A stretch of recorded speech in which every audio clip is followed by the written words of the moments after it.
All right, now we'll go introduce you. Okay, I'll start the webinar.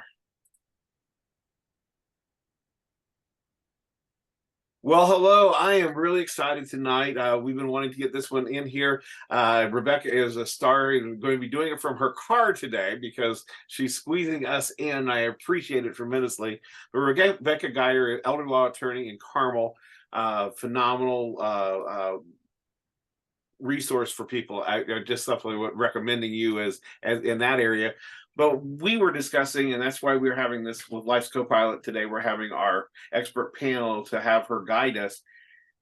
It's not uncommon, or well, let's put it this way: it's probably too common. Where it's probably more likely a daughter that has dropped out of her own life to go home and take care of mom or dad, and there's a lot of things that you may not think about as a family when you're doing this that can hurt not only the caregiver, but also the person they're caring for financially. And Rebecca's going to kind of guide us through some of that stuff. So Rebecca, I'm going to turn this over to you. Introduce yourself and tell us all about you guys, and then please do so. Sure. Well, I'm Rebecca Geyer. I'm an attorney with Rebecca Geyer and Associates in Carmel, as you mentioned. We are a 3-attorney firm that specializes in estate planning and elder law. So we guide clients on issues related to estate planning or how to keep individuals independent when they may be aging and have needs which may cause them to not be as independent as they once were. So I think the topic that you've chosen for tonight is a really good, relevant one. It's one that certainly I address with clients on a regular basis, and it is not uncommon for caregiving to fall to one particular child or maybe a few children in a family. Sometimes you do have situations, as you mentioned, where maybe one caregiver, one child, for example, quits a job and moves home or comes and commits to being a caregiver for a parent. And sometimes issues arise as a result of that. Sometimes there are tax issues as a result of that. Sometimes there's anger for the person who's a caregiver from not getting help from other siblings or other children in the family. Sometimes there are concerns from the people who are not caregivers about whether or not the one who's helping out should be paid for that service or not. So I thought I would discuss some of those things tonight because I think it's a common discussion that families have and wonder about.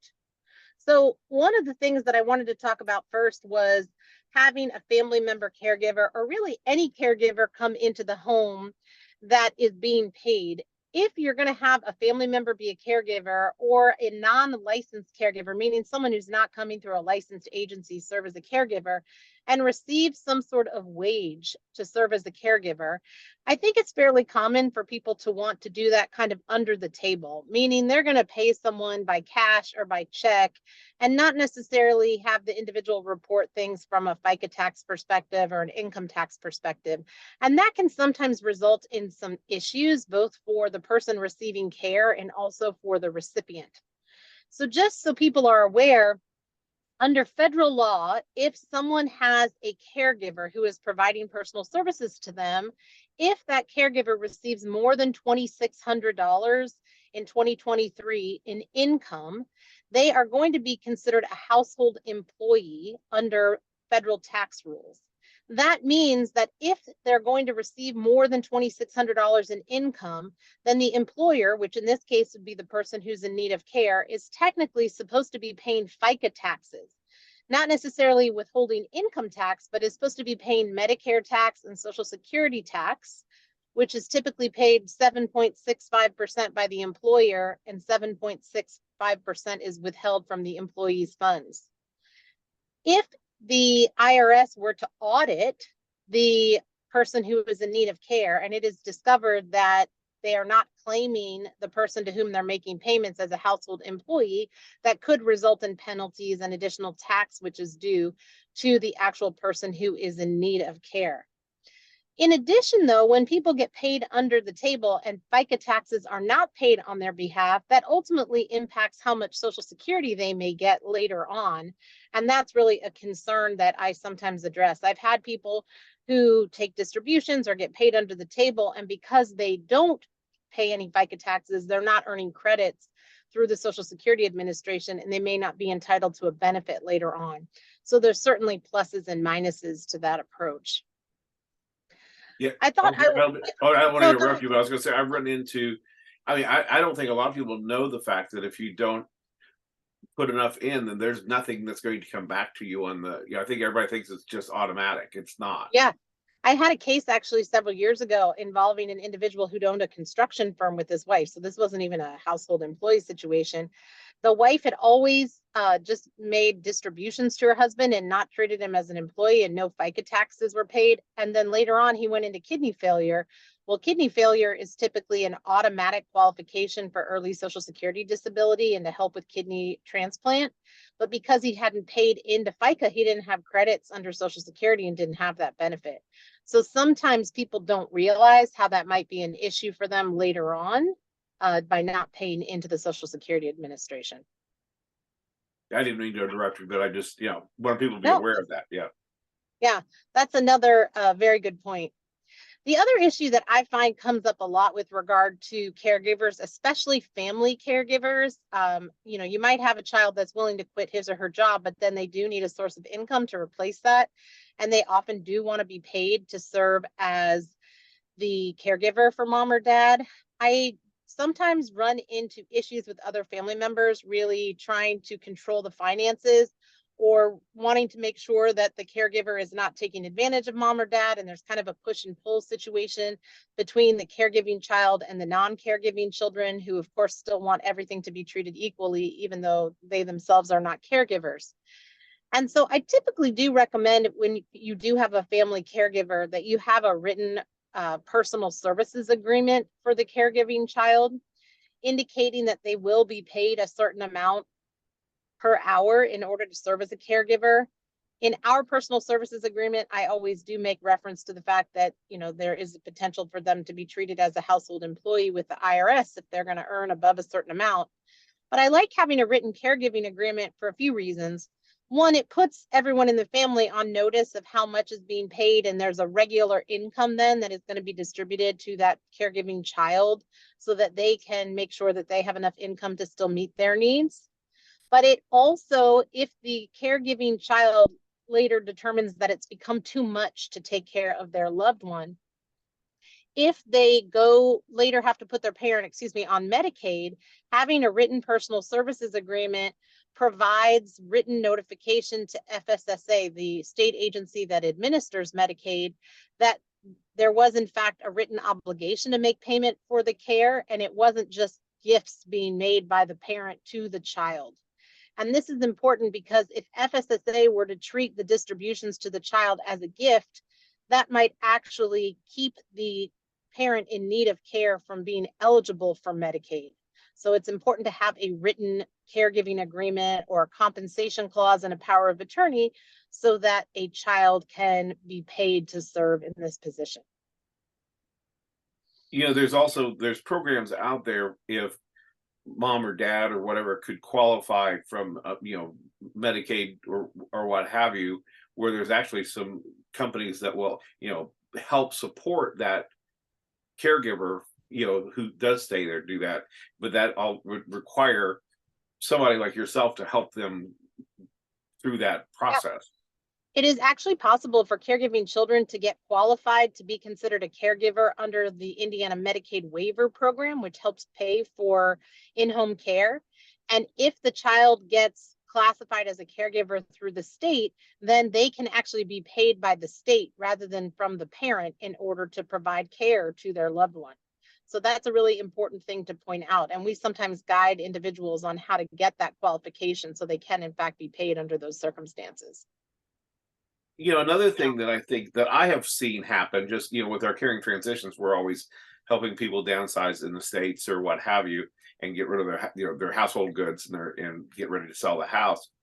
I haven't run into this often, but I have run into it where one of them, it was a situation where the daughter had literally moved in with mom and dad and had been there for well over 10 years in that house, taking care of them, both of them at first, and then one, type thing.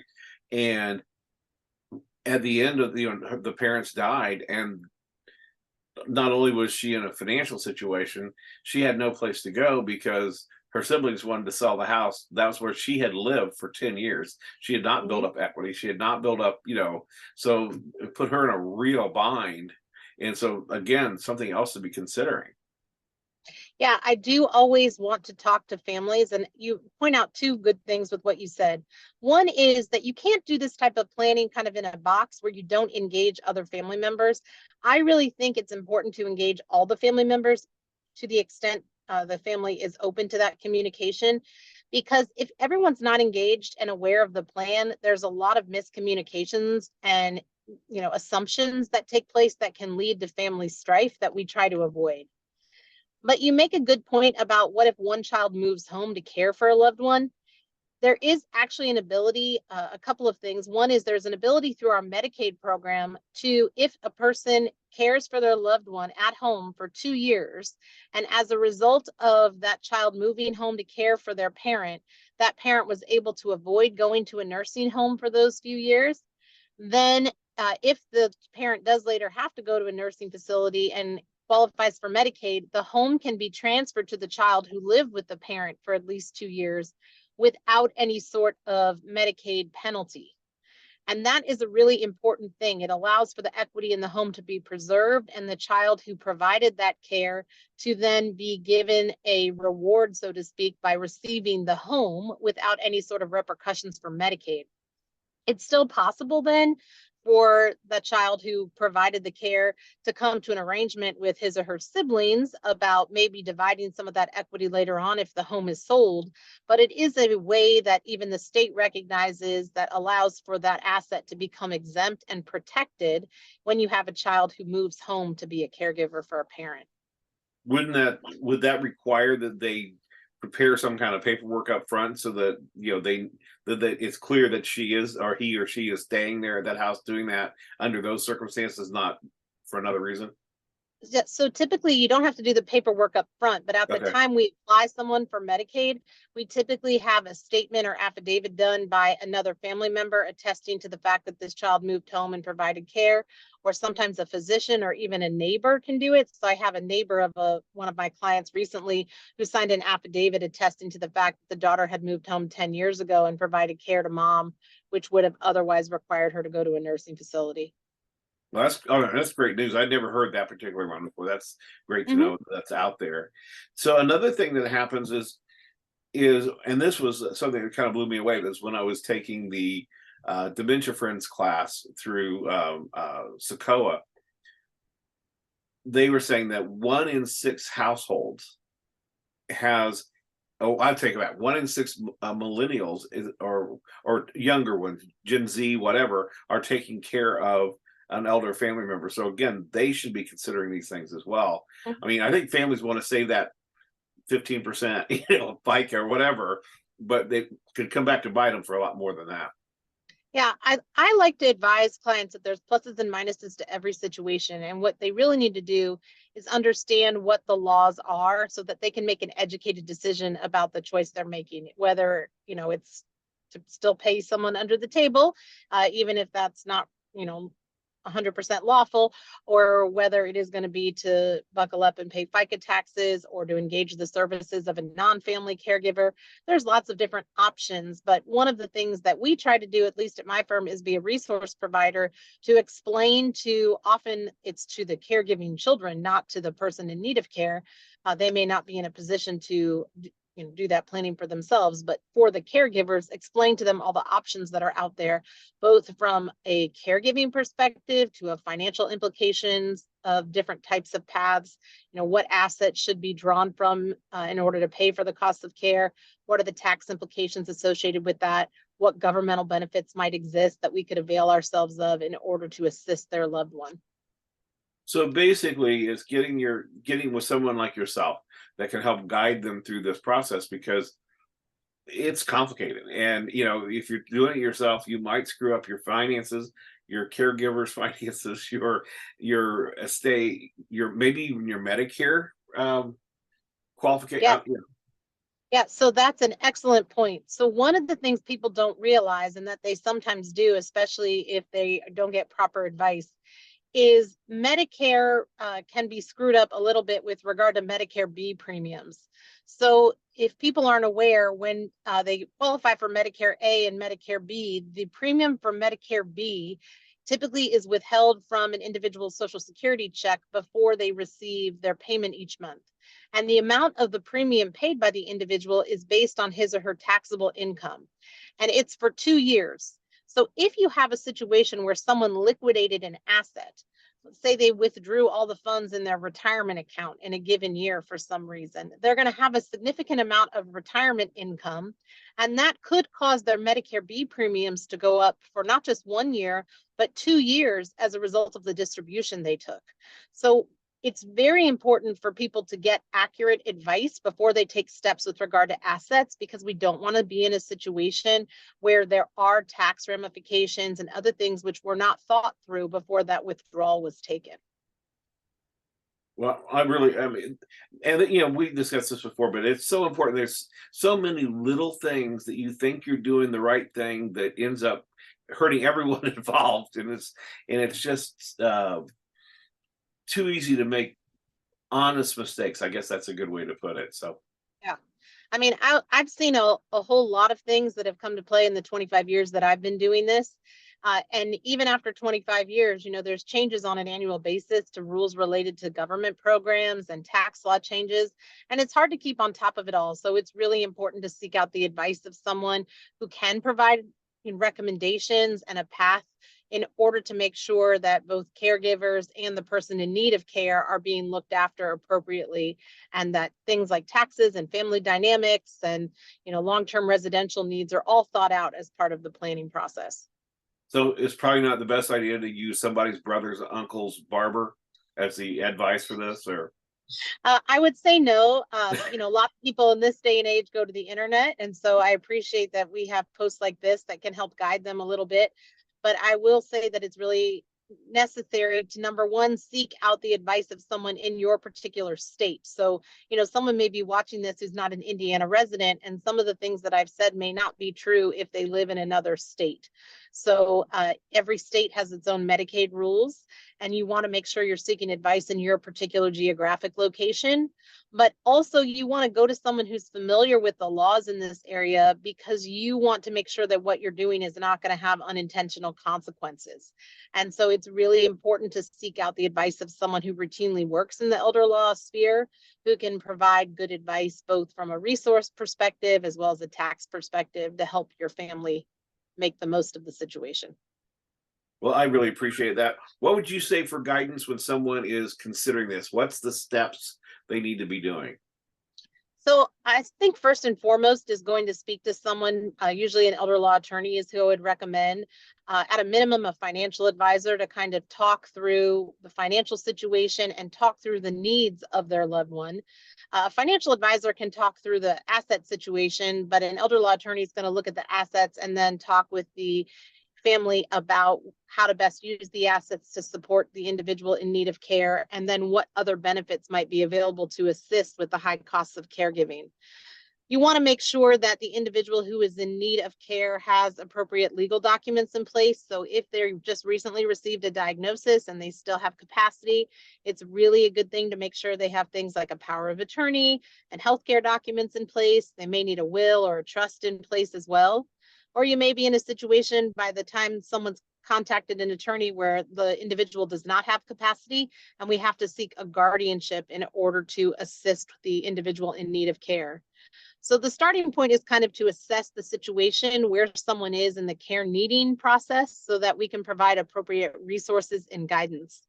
The good news is that all 50 states really now provide for care through their state Medicaid programs for both in-home care, care and assisted living or memory care, as well as care in a nursing home.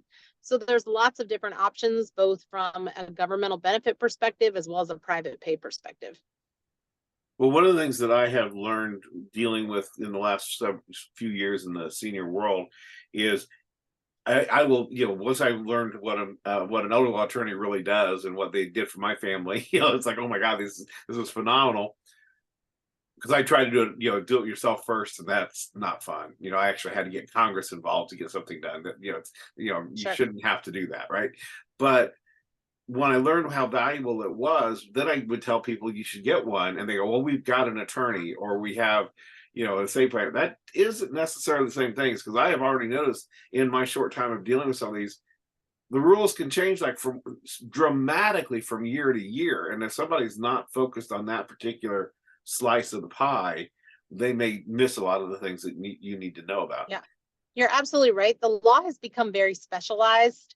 And so there are lots of people who practice in the area of estate planning, but not necessarily in the areas specific to elder law, which deals often with governmental benefits.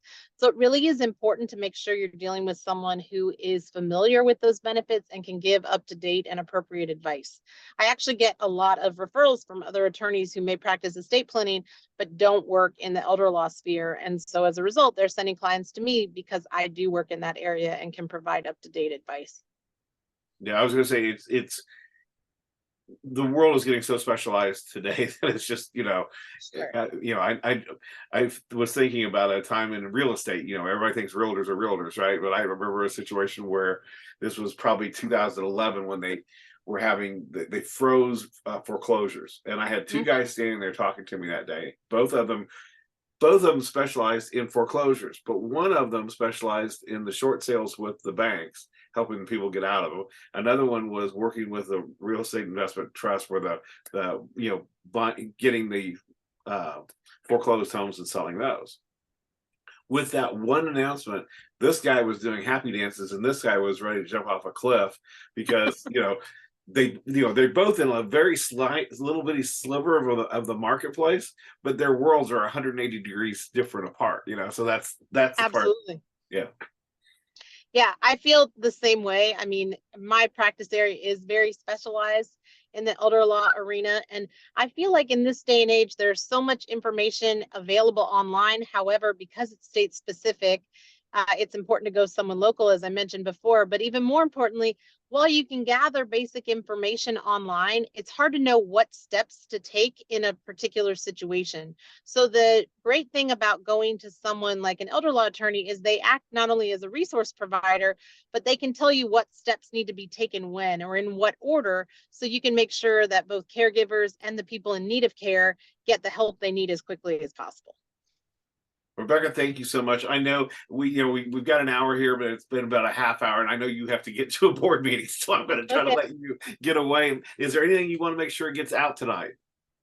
No, I think we've covered most of the things, Jim. I would just tell people, there are lots of great elder law attorneys in the state of Indiana.